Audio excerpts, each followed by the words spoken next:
Coucou! Je suis trop contente de te retrouver pour te parler de ce livre qui s'appelle Conversation avec Dieu de l'auteur Neale Donald Walsch, qui est un auteur américain. Et j'avais envie de te parler de ce livre parce qu'il m'avait énormément marqué et parce que j'ai envie de te partager plein de concepts qui ont du sens pour moi. Donc voilà, je voulais te faire une sorte de revue de ce livre.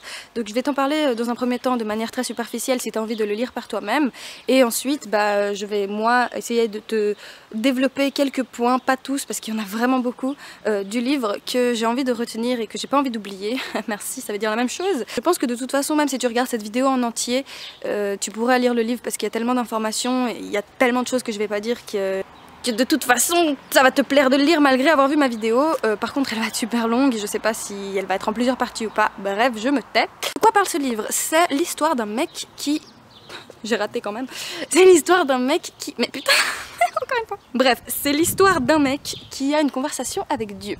Donc en fait c'est sous forme de dialogue. C'est un mec qui pose des questions à Dieu et Dieu lui répond comme si c'était son poteau. En fait c'est le Dieu en question, n'a rien du tout de religieux. Évidemment, le livre fait des références à la religion pour expliquer certaines interprétations religieuses, mais le Dieu en question est juste une idée, c'est juste un concept, et ça peut être n'importe quel concept. Donc que tu sois bouddhiste, musulman, chrétien, athée, bref, n'importe quoi, tu peux lire ce livre, et même si tu es athée et que tu crois que rien n'existe d'autre, je pense que ça peut être très intéressant de lire ce genre de choses, parce que ça parle aussi beaucoup de science, etc. Et en soi... La science n'est pas incompatible avec la spiritualité, mais bon ça c'est encore un autre débat, on pourrait en parler dans une autre vidéo. Maintenant je vais approfondir quelques concepts qui m'ont vraiment marqué. Pour information, je n'ai absolument rien contre les religions, les religieux, etc. En fait j'appartiens à rien, j'ai juste une idée de la spiritualité qui m'est propre et unique, parce que chacun en a une vision très personnelle de qui est Dieu, même les religieux entre eux ont une vision très personnelle. Mais voilà, moi je voulais juste venir te partager comment moi j'ai interprété l'idée de Dieu dans ce livre, et je pense que ça peut être vraiment très intéressant. Alors, un des premiers concepts dont parle ce Dieu, c'est la Trinité. C'est le Père, le Fils et le Saint-Esprit qu'on retrouve très souvent dans le christianisme, mais c'est une notion qu'on retrouve très souvent en fait dans d'autres domaines, et tu vas voir qu'en fait c'est juste une métaphore pour expliquer le processus de création divin. Ça paraît très bizarre dit comme ça, mais tu vas comprendre. Par exemple, en psychiatrie, on parle de supraconscient, de conscient et de subconscient. En science, on parle d'énergie, de matière et d'éther. En spiritualité, on parle d'esprit, corps et âme. Moi, je me réfère plutôt à ça, esprit, corps et âme. Après, toi, tu peux avoir le symbole triangulaire que tu comprends le mieux. Nous, on a tendance à voir les choses d'une manière assez restreinte. Quelque chose est bon ou mauvais, c'est haut ou bas, c'est négatif ou positif. On va dire que quelque chose est comme si, et donc n'est pas comme ça. Mais on ne se dit pas que cette chose peut avoir un entre-deux, ou qu'elle peut être ça à un moment et pas à un autre. Dans notre vision des choses, on a souvent tendance à voir les choses comme blanc ou noir, alors que dans le domaine spirituel, on voit le gris. Ça veut dire qu'il n'y a pas quelque chose qui est bon ou mauvais, mais il y a aussi l'entre-deux. Et la notion de Dieu dans ce livre, elle est aussi donc en triangle, en trinité si tu veux, parce qu'on dit que Dieu c'est connaissance, expérience et être. Tu sais d'abord quelque chose, tu fais l'expérience de quelque chose et ensuite tu l'es. Tu peux vite voir ici que par exemple dans le christianisme on parle du Père, du Fils et du Saint-Esprit, mais en fait en gros pour faire le parallèle avec ce que je viens de dire, le Père ce serait la connaissance, donc celui qui sait, le Fils c'est l'expérience, donc c'est le fruit du Père si tu veux, et le Saint-Esprit c'est ce que vit le Fils, en gros ce serait l'expérience de l'être. Donc voilà, connaissance, expérience, être. Maintenant je vais t'expliquer ce qu'est Dieu selon ce livre. Je vais faire des parallèles avec la science parce que c'est ce en quoi je crois aussi, donc si t'es pas croyant par rapport au Big Bang et tous ces trucs, libre à toi de ne pas être d'accord, mais c'est pas incompatible avec tes croyances. Tu vas voir en fait que toutes les religions, les spiritualités et tout ça, au final c'est comme une déclinaison d'une même idée. Donc à toi d'adapter ce que je vais dire avec ta vision de la spiritualité, ok? Au début c'est comme s'il y avait tout existait, etc. dans l'univers, ok? Et il n'y avait rien d'autre. Quand moi je parle de tout, quand je dis que Dieu est tout, c'est que c'est de l'énergie pure. C'est genre tout ce qui existe. Ça peut être n'importe quoi, c'est juste tout. C'est la matière, l'éther, l'énergie, c'est vraiment tout. Et ce tout, il avait la connaissance. Donc comme j'ai dit, il y a connaissance, expérience, être. Donc ce tout avait la connaissance de ce qu'il était. Le tout connaissait son immensité, connaissait son potentiel, connaissait ça. Mais vu qu'il n'y avait rien d'autre, il ne pouvait pas faire l'expérience de ce qu'il était. Donc je m'explique, par exemple, si tu sais que tu es quelqu'un de généreux, mais que tu n'as pas la possibilité de faire l'expérience de générosité, tu ne pourras jamais être généreux en soi. Donc c'est pareil avec ce tout. Ce tout savait qu'il était grand et qu'il était plein de choses, qui était tout en fait, mais il ne pouvait pas faire l'expérience parce qu'il n'y avait rien d'autre, il y avait juste ce tout. Et donc, pour trouver un moyen de faire l'expérience de ce que ce tout était, il a cherché un point de référence intérieur. Et donc ce tout s'est divisé en tout ce qui existe. Donc en gros, c'est comme si on avait une masse d'énergie pure de tout ce qui existe sur Terre qui s'est divisé en un milliard d'éléments différents qui font ce que nous on connaît. En fait, c'est l'idée du Big Bang en science. C'est comme si tu avais une masse d'énergie très puissante qui, a explosé.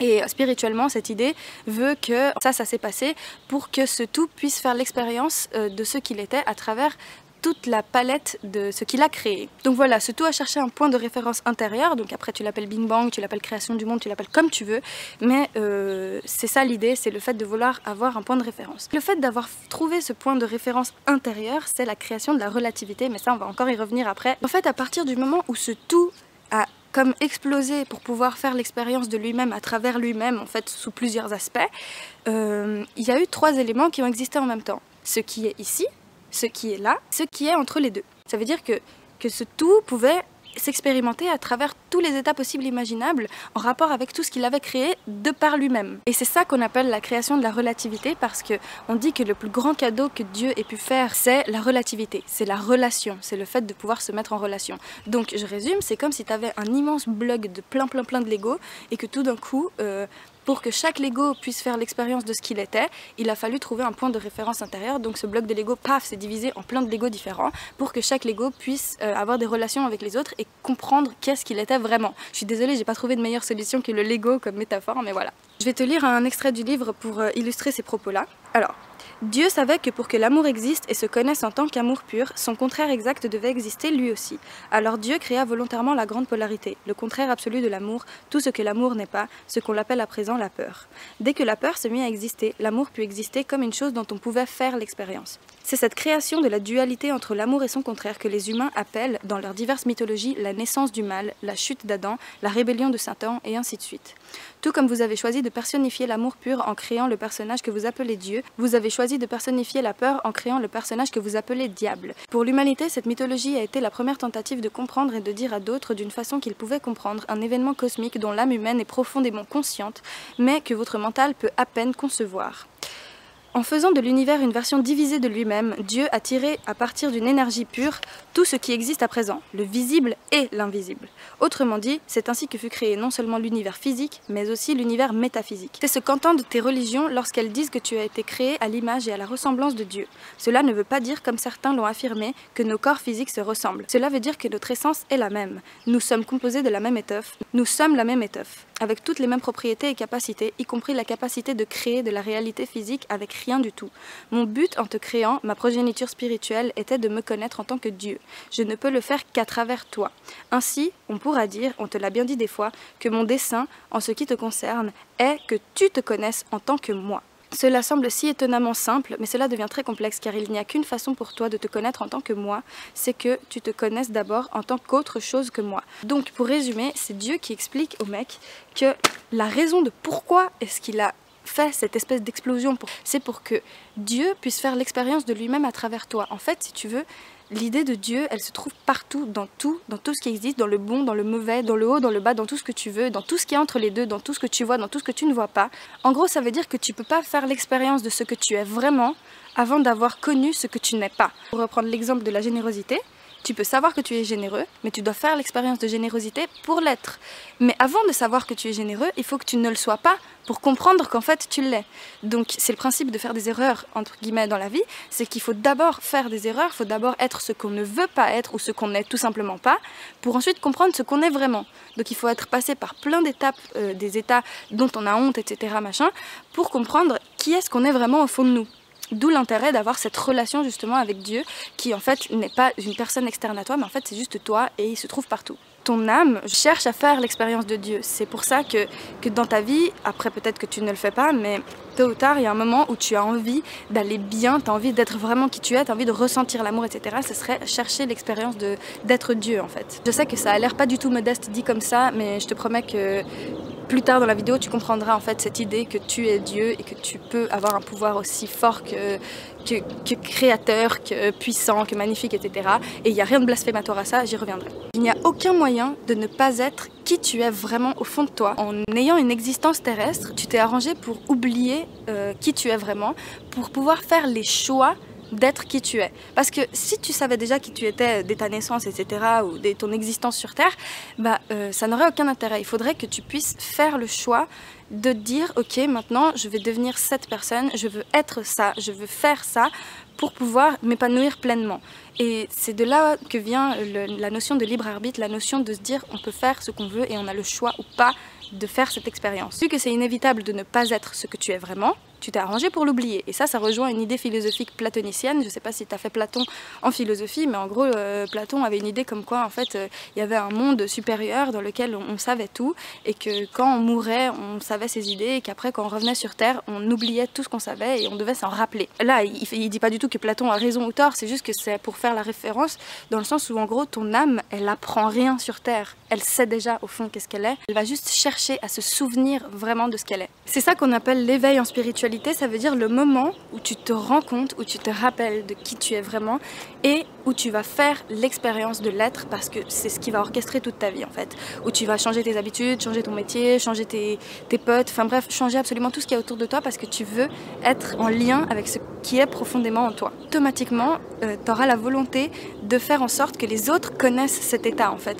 Que les autres se disent que en fait eux aussi peuvent être vraiment ce qu'ils veulent être. Donc c'est pas une question de lavage de cerveau ou quoi, c'est juste que si t'es branché spiritualité, t'es pas sans savoir qu'il y a des gens que tu sais ou pas s'ils sont éveillés entre guillemets, dans le sens où tu leur parles et puis tu te rends compte qu'ils ont la même envie que toi de faire cette expérience de Dieu, même si, je le répète, Dieu n'a rien de religieux dans cette histoire. Ce Dieu cherche à faire l'expérience de lui à travers tout ce qui existe. C'est pour ça qu'on peut dire que la perfection existe, pas dans le sens de la perfection esthétique, la perfection de tout ce que tu veux en soi. Dans notre idée, la perfection n'existe pas, mais la perfection dans là où tu vois Dieu, en fait. Par exemple, quand tu vois des paysages de ouf, quand tu vois une plante pousser, quand tu vois, je sais pas, la force de la nature, l'amour de quelqu'un pour une autre personne et tout, t'as l'impression que la perfection existe, et c'est cette impression-là, quand tu te dis waouh, ce moment est parfait, cette chose est parfaite, c'est là où en fait tu vois Dieu se manifester. C'est en fait toi qui vois vraiment à travers ce que tu es vraiment. Et on verra qu'il n'y a pas qu'une seule façon de faire l'expérience de Dieu. Donc c'est pas parce que tu es musulman, chrétien, bouddhiste, tout ce que tu veux, que tu ne peux pas comprendre ce que je suis en train de dire. Parce que dans toutes les religions, tu as des gens qui partagent cette idée. C'est juste une question d'exemple, d'interprétation et de manifestation différentes en fait. Tu as des gens dans une même religion qui vont penser exactement comme moi et d'autres qui vont dire que je suis blasphématoire, que je dis n'importe quoi, que je dis de la merde, etc. Enfin bref. Dans une même religion, tu peux trouver une palette infinie de personnes qui pensent différemment.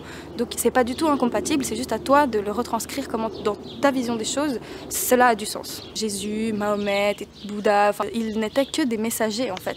Parce qu'en fait quand on dit des messagers, c'est pas dans le sens ils ont eu une voix divine qui leur a parlé et qui sont partis, ils ont commencé à dire oh mon Dieu, Dieu m'a parlé, tu vois. C'est pas ça. Quand ils disent que c'est les enfants ou les messagers de Dieu, c'est dans le sens où eux, ils ont fait l'expérience de Dieu, ils ont atteint un stade où ils se sentent tellement eux-mêmes qu'ils arrivent à faire en sorte de propager en fait cette image d'eux.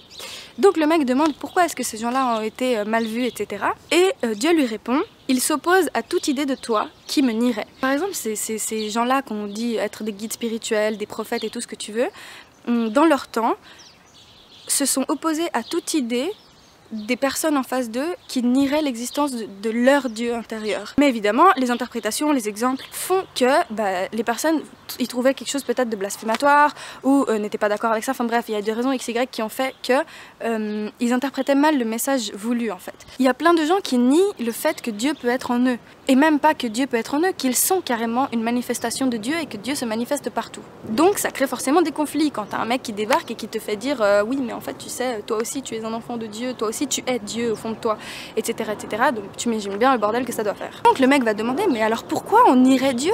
Ça voudrait dire se nier soi-même. Et pourquoi je me nierais moi-même? La réponse c'est la peur. Donc au début dans le passage que j'ai lu, on disait que Dieu a à travers cette espèce de Big Bang absolu, créer la polarité, le fait que le contraire de l'amour inconditionnel de ce qu'il est, c'est la peur en fait de connaître ce sentiment. Pourquoi? Parce que c'est trop beau pour être vrai, c'est trop immense, c'est pas possible que ce soit aussi beau, c'est comme si j'étais en train de parler de quelque chose d'impossible, etc. Et du coup les gens ont forcément peur d'être déçus. En fait ces gens-là ont peur que la plus grande promesse qu'on fait de leur vie soit en fait le plus gros mensonge de leur vie. Et donc, c'est plus facile de vivre dans le déni en fait. Donc, qu'est-ce qui se passe? Les gens se résignent à une spiritualité pour la plupart qui enseigne la peur, l'intolérance, la dépendance à Dieu et qui enseigne que Dieu est un être qui fait peur, qui va te punir. Il y a beaucoup la notion de punition, d'enfer et tout ça, alors que rien à voir avec tout ça. Là, tout ce que je suis en train de te dire n'a strictement rien à voir. Si tu fais quelque chose, tu vas prendre cher. Et même le karma, c'est pas une notion de si tu fais du mal, tu recevras du mal, mais on en parlera dans une autre vidéo parce que c'est trop long. Et tu vois que la peur, elle est si puissante quand tu regardes juste notre société. Si tu regardes nous comment on fonctionne, toute notre société se base sur la peur.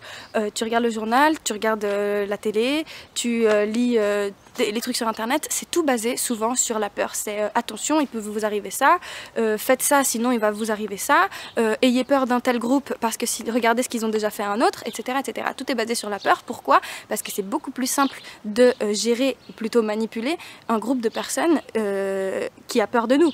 Donc c'est le principe des rois, c'est le principe des dieux quand ils sont mal interprétés dans le sens où on a peur de Dieu, on va dire à quelqu'un ne fais pas ça, tu vas être puni par Dieu, il s'est passé ça parce que c'était la volonté de Dieu, donc il faut arrêter de faire ce genre de choses. Bref, la peur c'est genre un instrument immense pour les personnes qui ont soif de pouvoir et soif de contrôle en fait. N'est-il pas intéressant que tu ne trouves rien de blasphématoire à vouloir ressembler au diable, mais que chercher à ressembler à Dieu t'offense? C'est tellement ça, genre on a tellement été habitués à l'idée qu'on est né d'un péché, qu'on est né des gens malveillants, qu'on est né comme des personnes, comme si on était une erreur de la nature. On se dit oh mais on est quelqu'un de mauvais, de toute façon on est bon à rien. Le simple fait de créer de la vie est déjà vu comme un péché. Le fait de faire l'amour, le sexe, c'est déjà vu comme quelque chose de péché. On a du mal à se dire qu'on pourrait être Dieu, on a du mal à se dire qu'on peut être quelqu'un de bon, qu'on peut transmettre de l'amour, qu'on peut avoir un pouvoir influent, etc. Mais on n'a aucun mal à se dire qu'on est une grosse merde et tout ce qui va avec. C'est typique l'idée d'Adam et Ève, là, le truc que Ève mange le fruit interdit et tout ça. C'est une manière tellement plus simple de mettre la faute sur quelqu'un et de se dire que bah, tout ce qui se passe, en fait, c'est la faute à vos ancêtres et c'est une fatalité, c'est comme ça. Si tu persuades un gosse qu'il est bon à rien, bah, tu peux le rendre comme si c'était ton esclave en fait, tu peux le manipuler, tu peux le contrôler, tu peux faire tout ce que tu veux, alors que si depuis le début de sa vie il sait qu'il peut être plus, il sait qu'il peut être grand, il sait qu'il peut créer des grandes choses, ça va être beaucoup plus difficile pour toi de contrôler et d'avoir de l'emprise sur lui. Ton corps, ton mental et ton âme ne font qu'un, en cela tu es un microcosme de moi, ça c'est Dieu qui parle. Le divin, le tout, le sacré, la somme et la substance. À présent, tu vois de quelle façon je suis le commencement et la fin de tout, l'alpha et l'oméga. À présent, je vais t'expliquer le mystère ultime, ta relation exacte et véritable avec moi. Tu es mon corps, tu es mon mental, et à mon âme ce que ton corps est à ton mental et à ton âme. Par conséquent, tout ce dont je fais l'expérience, j'en fais l'expérience à travers toi. Tout comme ton corps, ton mental et ton âme ne font qu'un, les miens ne font qu'un. Et ça, c'est un peu la signification de ce qu'est la fleur de vie, donc j'en parlerai dans une vidéo dédiée à ce symbole-là, mais en gros, pour te la faire courte, c'est un symbole qui veut dire qu'en fait, tout est lié et que tout est tout en fait, genre t'es jamais seul et t'es composé exactement de la même chose que tout ce qui existe dans l'univers. On va parler de ce qu'on appelle la chute de l'homme ou la naissance du mal ou le diable, bref comme tu veux. En gros la mythologie elle a voulu expliquer la notion de relativité avec l'exemple d'Ève qui mange le fruit interdit et d'Adam qui le suit, etc. Cette image elle a permis à faire de la femme ce qui a engendré le mal. Bah oui, c'est beaucoup plus simple si on a un bouc émissaire et en plus une raison tentatrice de commettre des péchés, c'est beaucoup plus simple. À partir de là, on a commencé à attribuer des valeurs aux choses, aux actions, aux personnes, etc. Mais en spiritualité, comme moi je l'entends et comme plein d'autres l'entendent qui n'ont rien à voir avec cette idée cliché de la religion, c'est pas possible de dire que quelque chose est pas acceptable. En fait, en spiritualité, absolument tout est acceptable parce que si quelque chose n'est pas acceptable, c'est qu'il n'est pas correct. C'est comme s'il y avait une erreur et donc comme s'il ne faisait pas partie de Dieu. Mais donc si Dieu rejette l'existence de quelque chose, il se rejette lui-même et il n'admet pas le fait qu'il fait partie de lui. Mais en partant de ce principe-là, la relativité n'existe pas parce que du coup ça voudrait dire que Dieu n'est qu'une seule chose et pas le reste, alors que justement pas. Dieu c'est ce qu'on voit pas, ce qu'il y a entre les deux. Dieu c'est le bon, le mauvais, ce qu'il y a entre les deux. Dieu c'est tout en fait. Et même cette histoire de bon et de mauvais, c'est fondamental fondamentalement rien. C'est juste quelque chose établi par les humains. Attention à ce que je vais dire, ne défends pas mes propos. Mais si tu regardes dans la nature, le meurtre, l'inceste, la pédophilie, le viol, c'est pas des choses que les animaux voient comme mauvais. Je suis pas en train de dire que c'est normal et qu'on devrait accepter ça, parce qu'il faut qu'on s'adapte à notre vision du monde, tu vois. Mais c'est juste pour t'illustrer le fait que la notion de bon, de mauvais, de péché, de vertu, c'est un concept inventé. Le mal existe parce que nous avons attribué des valeurs à des choses qui avaient les critères qui correspondent à ce qu'on a établi comme du mal. Mal que nous avons nous-mêmes contribué à créer chacun à notre échelle. Cependant, retiens tes croyances et reste fidèle à tes valeurs car ce sont les valeurs de tes parents, des parents de tes parents, de tes amis et de ta société. Elles forment la structure de ta vie et les perdre serait défaire le tissu de ton expérience. Toutefois, examine-les une à une. Ne démantèle pas la maison mais regarde chaque brique et remplace celles qui te semblent brisées, celles qui ne soutiennent plus la structure. Tes idées sur le bien et le mal ne sont que cela, des idées. Ce sont les pensées qui fournissent la forme et créent la substance de qui tu es.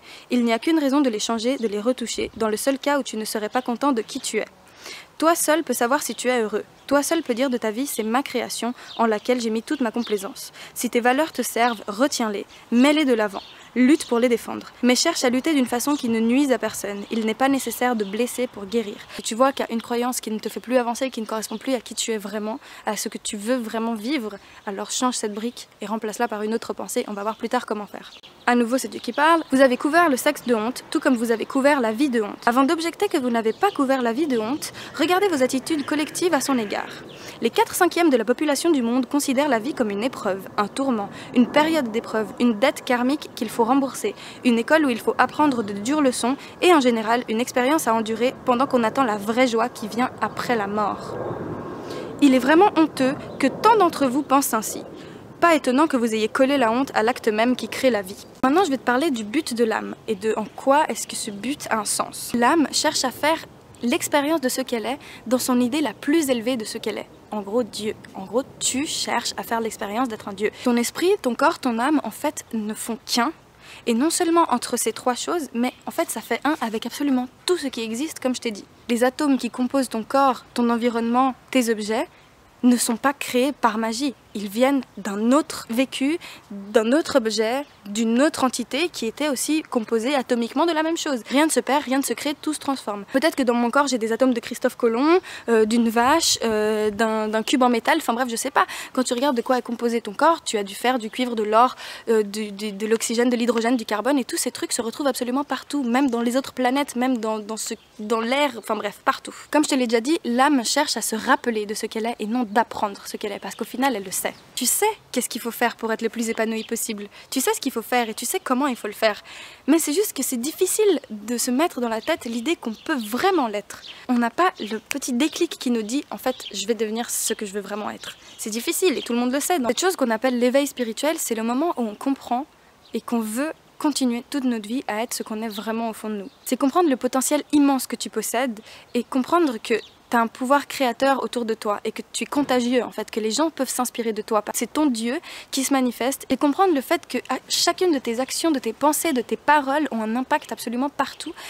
D'abord sur toi et ensuite sur le reste et qu'en fait il n'y a pas d'échelle à ça. Le parcours que font les planètes autour du Soleil a un impact sur le reste de l'univers, comme nos atomes et nos cellules et nos molécules dans notre corps ont un impact sur tout le reste de notre corps. Tout comme les personnes ont un impact sur d'autres personnes, sur la vie d'autres personnes, sur la mort, sur bref, sur plein de choses. Et donc, à partir de là, ton âme va vouloir toujours continuer sur cette voie-là. Et pour le faire, il y a 3 lois, entre guillemets, qui peuvent t'aider à te rappeler de cette idée et à t'aider à faire en fait tout ça.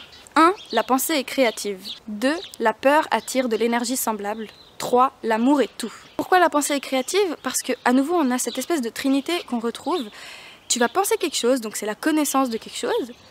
Tu vas l'expérimenter à travers des paroles. Et ensuite, tu vas faire l'action de ce que tu as pensé et dit. Donc on a le processus pensée, parole, action. La question est comment changer une pensée? Comment lutter contre cette idée destructrice en fait d'avoir des pensées négatives? C'est tout simple, en fait il faut inverser le processus de la pensée. Donc on avait dit qu'il y a pensée, parole, action, bah tu vas faire l'inverse. Tu vas faire action parole, pensée. Et tu vas le faire autant de fois qu'il est nécessaire pour que ta pensée change. Et tu vas me dire, mais c'est du lavage de cerveau. Mais qu'est-ce qui est mieux? Que toi tu manipules ton mental ou que tu laisses ton mental être manipulé par tout ce qui t'entoure, par la société, par les médias, par tes parents, etc. C'est mieux que ce soit toi qui aies un pouvoir sur ton mental et non tout ce qui t'entoure. Parce qu'au final, tout ce qui t'entoure ne te permet pas forcément d'être vraiment qui tu es. Par exemple, si tu détestes quelqu'un, à la place de tout le temps alimenter tes pensées comme pourquoi est-ce que tu détestes la personne, qu'est-ce qu'elle fait de mal, quels sont ses défauts, etc. Ensuite, les dire à d'autres personnes et puis agir en fonction de ça, donc par exemple être désagréable, de pas lui dire bonjour, etc. Et que tu veux changer ton idée par rapport à cette personne, tu fais juste l'inverse. Tu vas carrément agir à l'inverse de ce que tu avais l'habitude de faire. Offre-lui un café, fais-lui un câlin, essaye d'avoir une conversation avec elle sur un truc dont tu voudrais jamais parler avec. Ensuite, tu vas dire ça, cette expérience, et tu vas te forcer à trouver les points positifs de cette personne, tu vas te forcer à trouver pourquoi est-ce que tu ne devrais pas la détester et le partager avec des autres personnes. Et à force de faire ça, ton cerveau, il va pas faire l'effort, ça va se faire tout seul. Il va comprendre, il va se dire c'est ça en vrai ce que tu veux avoir envers cette personne. Mais pour ça, il faut oublier son petit ego.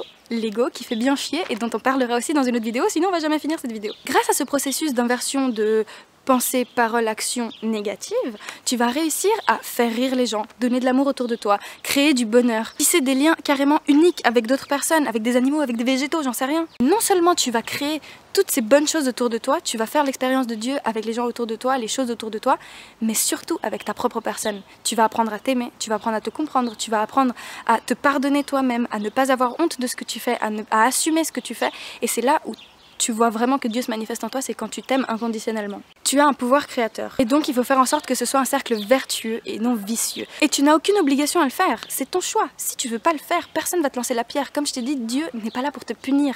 Dieu ne va pas te dire quoi faire ou pas parce que c'est toi qui choisis. Si tu ne veux pas le faire, il n'y aura pas une loi karmique qui va venir te mettre plein dans la gueule. On parlera du karma dans une autre vidéo, mais j'insiste sur le fait que Dieu n'est pas censé être là pour te faire peur et n'est pas là pour t'enchaîner et te dire tu iras en enfer si tu fais pas ça et tu n'es pas une bonne personne donc il va t'arriver ça. Non, c'est que toi, ton propre bourreau.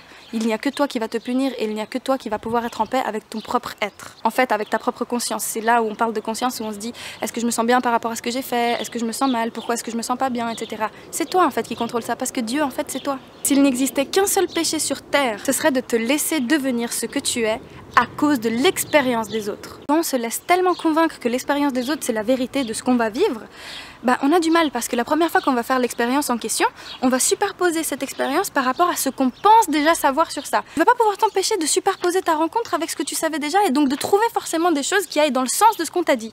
Mais il faut se détacher de ça. Il faut se détacher et partir du principe que tu ne sais rien et que tu ne sauras jamais rien, que tu sais juste ce que tu vas expérimenter et que c'est valable seulement pour toi et pas pour les autres. Ce qu'il faut comprendre de toute cette vidéo en fait, c'est qu'on choisit à n'importe quelle échelle, on choisit à quoi ressemble le monde qui nous entoure et le monde en général. Absolument tout ce qui se passe sur Terre, c'est le résultat de ce qu'ont fait ou de ce que font toujours des individus entre eux et avec eux-mêmes. Attention, quand je dis qu'on a choisi ce qui se passe sur Terre, c'est pas le fait de choisir consciemment en mode ok, alors je vais faire cette action et ça va faire de la grosse part dans le monde, c'est pas ça. Quand tu choisis et quand je te dis que tu as participé au fait que le monde est ce qu'il est maintenant, c'est que inconsciemment, tu t'es laissé manipuler ou tu t'es laissé faire des expériences qui allaient dans le sens de ce à quoi ressemble le monde maintenant parce que tu n'étais pas conscient en fait de l'impact de ce que ça avait. Mais à partir du moment où tu prends conscience, tu peux changer ça. Tout ça, ça veut juste dire que tout ce qu'on fait, tout ce qui nous arrive, c'est le fruit de ce que nous avons pensé, créé, expérimenté jusqu'à maintenant. Que ce soit ensemble ou individuellement, envers les autres ou envers nous-mêmes. Voilà! J'espère que ça t'a plu. J'espère que tu n'as pas trop perdu ta tête avec tout ce que j'ai raconté. N'hésite pas à me donner des retours, on pourrait refaire des vidéos par rapport à ça. Je pense que je vais garder les commentaires les plus pertinents et pouvoir y répondre en vidéo, même si moi j'ai aucun savoir absolu, c'est pas moi qui ai écrit ce livre et je te dis juste comment moi j'ai compris le livre. Si tu as une autre interprétation, c'est ton problème, tu as tout à fait le droit comme je dis, hein. L'expérience de chacun, ça veut pas dire que moi je l'ai interprété comme ça, que tu l'interpréteras comme ça.